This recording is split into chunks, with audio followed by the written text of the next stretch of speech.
grandfather's name was Charles Omer Thompson.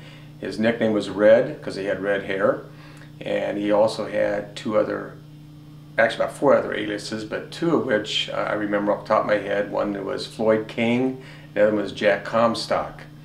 He was orphaned about around age 9, and he was born and raised in Springfield originally up until that time, and then he moved to on his own to Detroit, Toledo, and Cleveland, and eventually Chicago. But Detroit was his main stomping ground for a long time, and then eventually Chicago became one of his main areas. When he lived in Detroit, he became friends with some brothers who started the Purple Gang, and I do not remember their names. I think there was 4 brothers, I believe.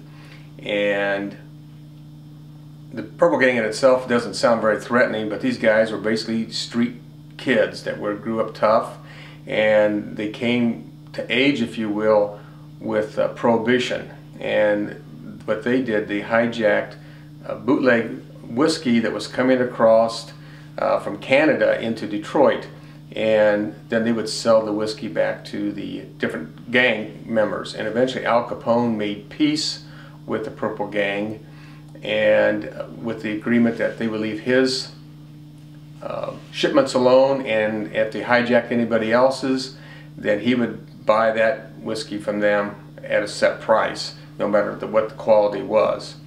And so my grandfather got to know Al Capone through the Purple Gang, and then later on he moved back to Ohio and became legitimate, if you will. He worked for International Harvester Company, and a lot of people aren't aware of this, but Al Capone had legitimate businesses because he was smart enough to figure out that Prohibition would not last forever.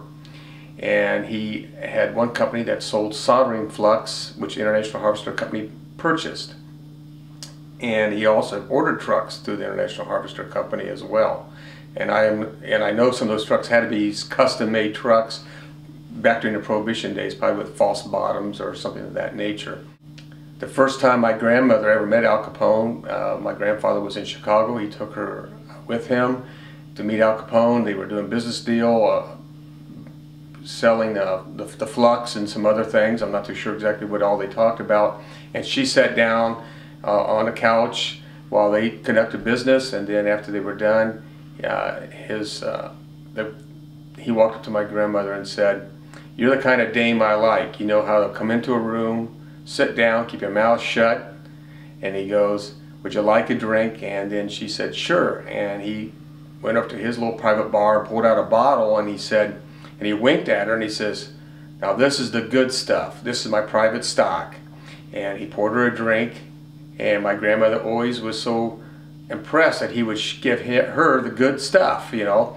And every Christmas after that, for many, many years, they would get a gift from Al Capone, a Christmas gift, and it was always a bottle of whiskey, and it was always the good stuff. And my grandmother was very stingy, if you will, when it came to sharing that, because at that time during Prohibition, it was still hard to get a hold of quality alcohol, especially any type of whiskey.